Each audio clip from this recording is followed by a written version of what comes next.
అమ్మ నమస్తే. నమస్తే అమ్మా. అమ్మా ఇంట్లో అసలు ఎలాంటి వస్తువులు ఉంచుకోకూడదు? నెగిటివ్ ఎనర్జీ వచ్చే వస్తువులు ఉన్నాయి అంటారు కదా, అవి ఏంటమ్మా? ఏదైనా సరే మనకి సంతోషంగా కనపడనిది ఉంచకూడదమ్మా.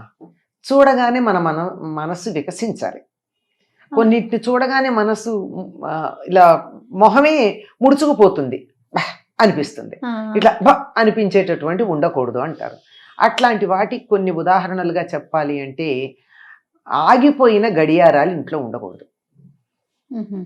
అంటే కాలం ఆగిపోయింది, ఇలాంటివి కొన్ని సింబాలిక్గా చెప్పిన కారణాలు. తర్వాత పగిలిన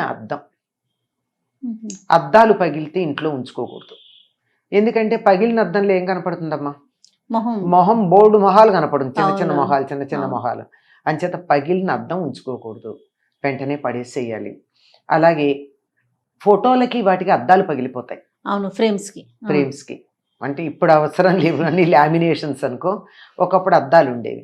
అట్లాంటి వాటికి అద్దాలు పగిలిపోతే వెంటనే వాటిని అద్దం మార్పించేయాలి, లేకపోతే అది తీసి అవతలైనా పెట్టేయాలి.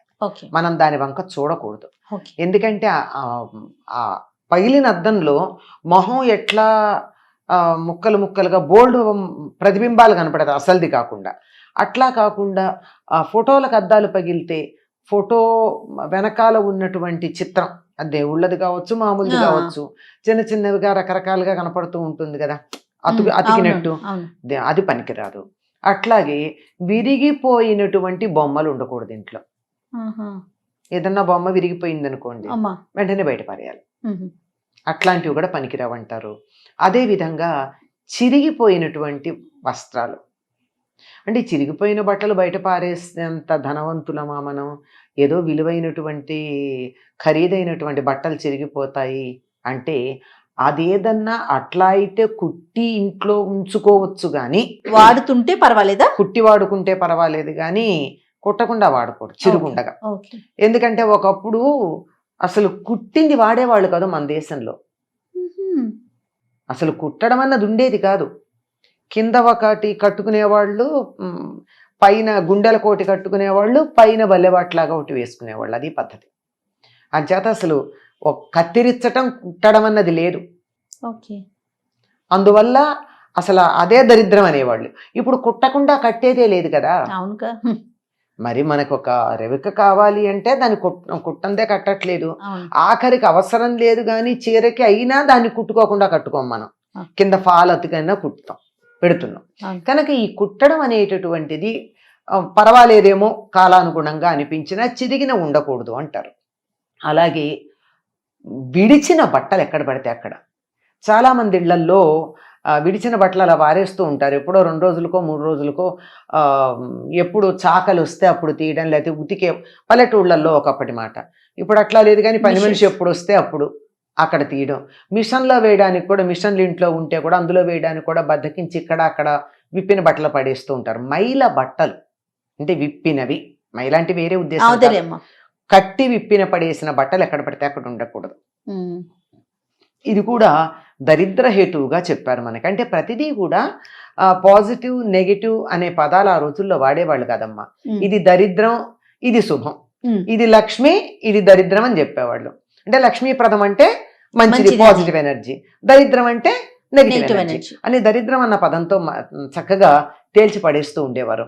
అలాగే ఇంట్లో బూజులు వేలాడిన, మట్టి ఉన్న, చెత్త ఉన్న, ఇవన్నీ కూడా ఇంట్లో ఉండకూడదు అంటారు. ఎందుకు పేరుకుపోతాయమ్మా ఇవన్నీ? నక్కర్లేనివి. శుభ్రత లేకపోతే అది చెత్త పేరుకుపోతుంది. అసలు ఎక్కువ వస్తువులు ఎందుకు పేరుకుపోతాయి? కొంతమంది ఇళ్లలోకి వెళ్ళామనుకోండి, మనం ఇల్లు చాలా బాగుంటుంది, మొత్తం వస్తువులే అన్నీ కనిపించేమిటో గాలి పీల్చుకోలేము, ఉక్కిరి బిక్కిరి అయిపోయినట్టు అనిపిస్తుంది. అంత అక్కర్లేదు. ఒక్క చిన్న ఉదాహరణ చెప్తా.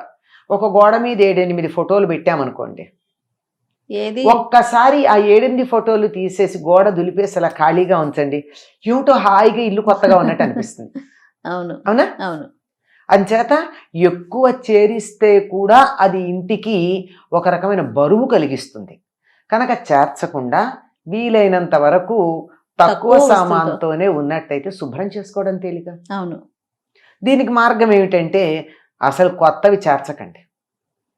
ఉన్న వాటితో సర్దుకోలేరా? ఎందుకు కొత్తవి కొంటున్నారు? Hmm. కొత్తవి కొంటున్నారంటే వాటి అవసరం ఉందనే కదా. అవసరం ఉంది అని దాన్ని కొన్నప్పుడు దీనికి పాతది. బదులుగా ఇంతకు ముందు ఏం వాడారో అది గుర్తు చేసుకోండి, అది ఇంట్లో లేకుండా చేసుకోండి. చాలా మార్గాలు ఉన్నాయి ఇంట్లో లేకుండా చేసే మార్గాలు. ఉమ్. ఎవరైనా ఎవరికైనా అవసరం ఉన్న వాళ్ళకి ఇచ్చేయచ్చు, అంటే ఔదార్యం ఉంటే. ఆ, ఇలాంటి ఔదార్యం లేకపోతే కొత్తది కొనదు. ఎక్స్చేంజ్ చేసుకోవచ్చు. ఆ. ఓలిక్స్ ఏదో ఉంది, OLX. ఆ పేరు తెలియదు, యాడ్స్ చూస్తూ అవునా. ఉంటాం కదా. పాతది ఏదన్నా ఉంటే వాడిని పిలిచి పంపట్టుకెళ్ళిపోతాడు. ఉమ్. లేదా మనకి తెలిసిన వాళ్ళు బోల్డ్ మంది ఉన్నారు ఈ వస్తువులు అవసరమైన వాళ్ళు, వాళ్ళకి ఇవ్వటం. వాళ్ళకి ఇవ్వచ్చు. ఇదిగోనమ్మా మేము ఇది కొనుక్కున్నాం, ఏది వాటర్ ఫిల్టర్ ఏదో మిల్టన్దో ఏదో కొనుక్కున్నాం మేము. అది వరకు ఇలా మామూలుగా ఉండేటటువంటి ఫిల్టర్ ఉండేది, క్యాండిల్స్ ఉన్న ఫిల్టర్. ఉమ్. మీకు కావాలా అని అడగండి, తీసుకునే వాళ్ళు ఎంతమంది ఉంటారు? ఇవ్వాలే కానీ ఎందుకుండరమ్మా, అవసరాన్ని తీసుకునే వాళ్ళు. తీసుకునే వాళ్ళు ఉంటారు. మాకు ఉందండి అంటే, పోన్లే అమ్మా దాన్ని మామూలుగా అది వాడికి, ఇది నీళ్లు నిల్వ చేసుకోవడానికి వాడుకోవచ్చుగా. ఉమ్. నీళ్లు నిల్వకి వాడుకుని ట్యాప్ తెచ్చుకుని వాడుకోవచ్చు కదా.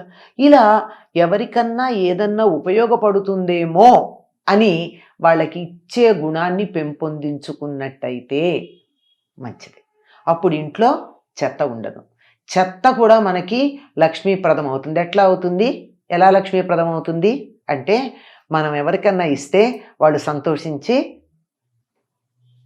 నోటితో థ్యాంక్స్ చెప్తారు అనుకుందాం. చెప్పకపోయినా కొంతమందికి చెప్పాలని కూడా తెలియదు, కానీ మనసు సంతోషపడుతుంది కదా. వాళ్ళు సంతోషపడితే అది ఎంత పాజిటివ్ ఫీలింగ్ మనకి, ఎదుటి వాళ్ళకి సంతోషం కలిగితే. అందుకని అలా ఇచ్చేయడం కూడా మనకి చాలా మంచిది. కొంతమంది ఇళ్లల్లో ఫ్రిడ్జ్ తీయడానికి భయం వేస్తుంది, ఎన్ని పడతాయో దానిలో నుంచి. ఏది తీసినా దానికో చరిత్ర చెప్తారు, నాస్టాల్జియా వచ్చేస్తుంది. అది చెప్పడం తర్వాత వీటన్నింటి వాసనలు కలిసిపోయి ఒక గమ్మత్తైన వాసన వస్తూ ఉంటుంది ఫ్రిడ్జ్ ఓపెన్ చేయగానే, భయంకరంగా. చేత ఇది మనం ఊరికే చమత్కారంగా చెప్పిన మాట అనుకోండి, అంటే మరీ సీరియస్గా ఉండకూడదని. కనుక ఇంట్లో ఏదైనా సరే అత్యధికంగా ఇంట్లో ఉక్కిరిబిక్కిరైపోయి కిక్కిరిసిపోయి కాలు వేలు పెట్టడానికి వీల్లేనంత లేకుండా ఉండేట్టు చేసుకోవడం చాలా ముఖ్యమమ్మా. ఇంకా గట్టిగా చెప్పాలంటే వరుసగా లెక్కలు పెట్టుకుంటే ఆగిపోయిన గడియారాలు, పగిలిన అద్దాలు, విరిగిన బొమ్మలు, బూజు, చెత్త, చిరిగిన బట్టలు, పనికిరాని వస్తువులు. మనం ఎక్కువ కాలం ఏదైనా ఒక వస్తువు వాడకపోతే అది మనకి నెగిటివ్ ఎనర్జీ కింద లెక్క. కనుక వాడని వస్తువులు ఉంచుకోవద్దు, అలాగేనమ్మా, వాడుతున్నవే ఉంచుకుందాం. తప్పకుండా అమ్మా. నమస్తే.